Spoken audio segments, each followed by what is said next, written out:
بسم الله الرحمن الرحيم. اللهم صل على محمد وآل محمد.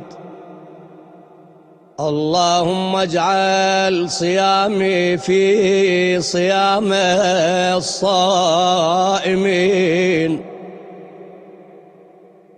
وقيامي في قيام القائمين،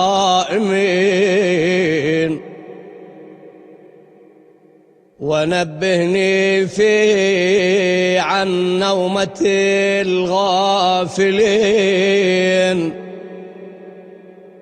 وهب لي جرمي فيه يا إله العالمين،